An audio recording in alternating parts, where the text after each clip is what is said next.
This is Sean Garrison, online editor of Cordell & Cordell and DadsDivorce.com. Today we are joined by Murray Davis, who is the co-founder and board president of the National Family Justice Association. Mr. Davis is also the founder and former executive director of Dads of Michigan, a volunteer, nonprofit, responsible parenthood education organization. Recently, Mr. Davis has served in an advisory role for Carnell Alexander, who, because of Michigan's lack of paternity fraud laws, has been ordered to pay $30,000 in missed child support payments for a child that DNA tests have proven is not his.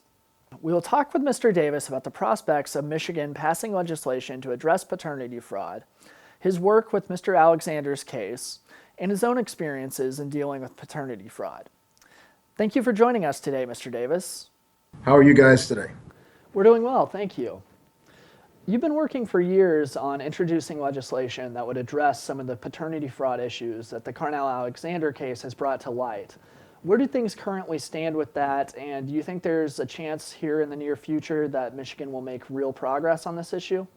Yeah, I'd be happy to answer that. In Michigan, Sean, we've had a number of opportunities to try and change the laws, but unfortunately, it's been an uphill battle. But nonetheless, for about 2 decades now, we've attempted to do a couple of major things relative to fathers and children and their families.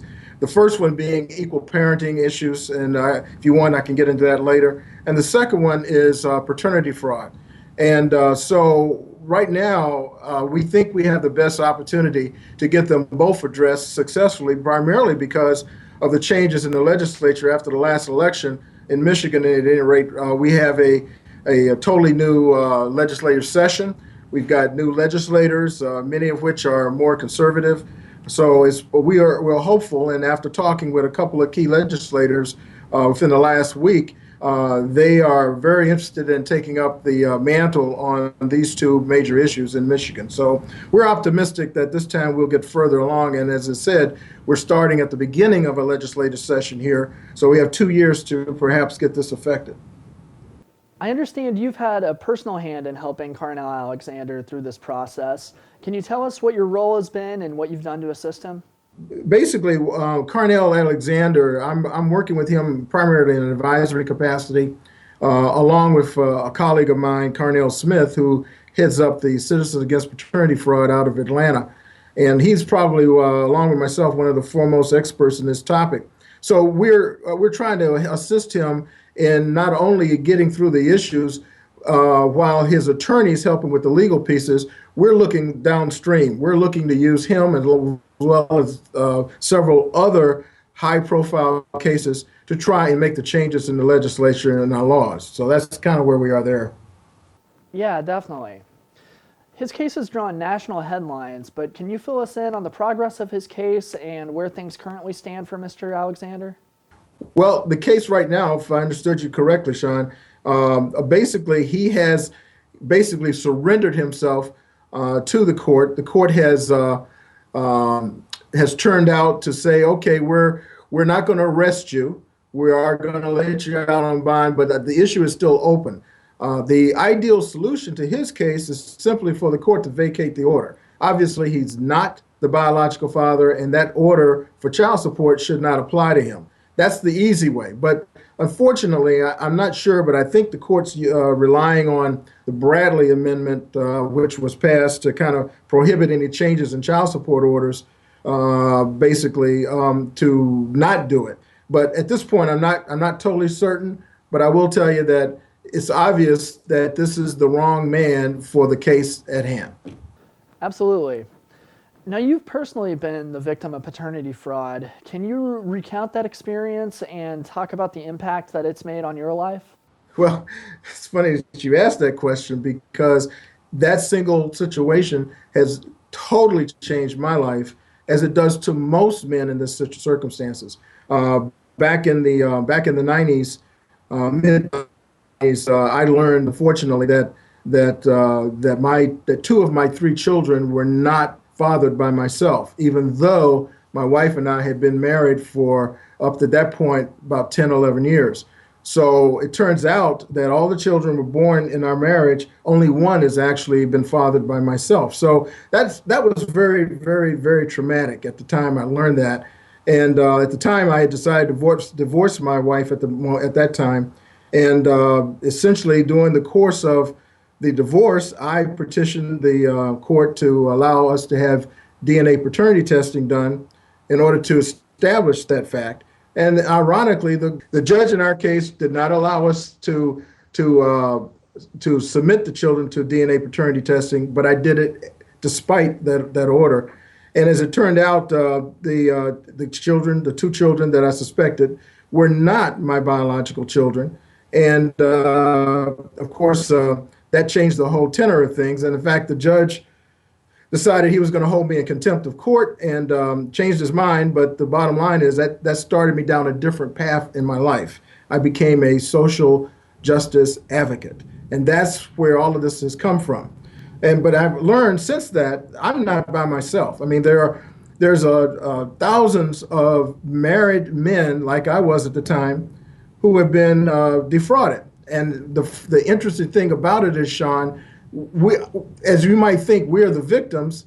The other victims in this case, far more traumatic than us, are the children themselves, of course, but more importantly, the extended families. Think of how many grandparents, grandmothers, grandfathers, sisters, brothers, aunts that are being defrauded by women who hold the secret that they're having extramarital affairs with other men. And when they get pregnant, unfortunately, the law in this state, as well as most states, hold the husband as the responsible father, even though he may not be.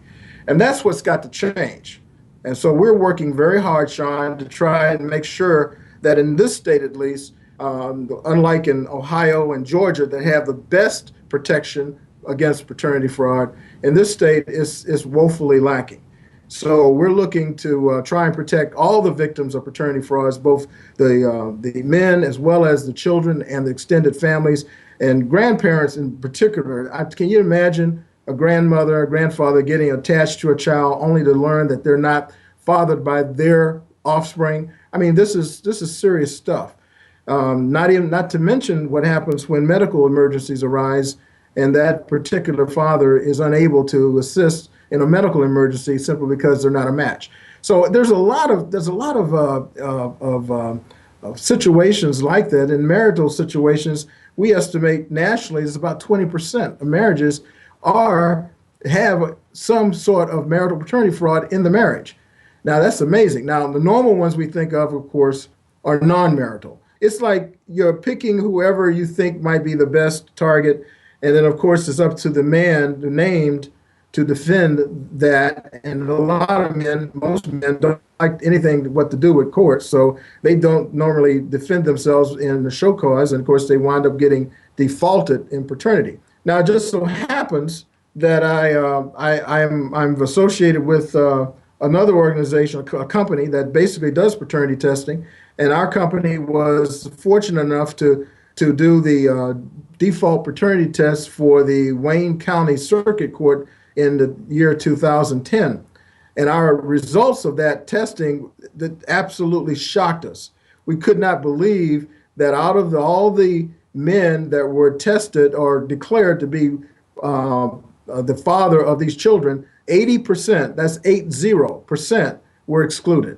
And so we found that was normal. So we couldn't imagine that was the case. So you can just extrapolate that across the population in our state, in our county, across to your state and your counties. I mean, you can imagine that this goes on and nobody knows about it or nobody wants to talk about it. And worse yet, government doesn't want to even deal with it. They don't want to take the risk of losing someone who's paying child support for a child that's not his to go and finding one who really is. So that's the issue. That's the main crux of this thing. And in Michigan, we're trying very hard to change that, and hopefully we will prevail within the next 2 years. Thank you for joining us today, Mr. Davis. We've enjoyed talking with you here at Dad's Divorce. Thank you very much, Sean. That was Murray Davis, co-founder and board president of the National Family Justice Association. To read more about the case of Carnell Alexander or about the legislation currently being introduced in Michigan to address paternity fraud, be sure to visit the National Family Justice Association website at nfja.org or check out our articles on DadsDivorce.com. This has been Sean Garrison, online editor of Cordell & Cordell and Dad's Divorce. Thank you for joining us.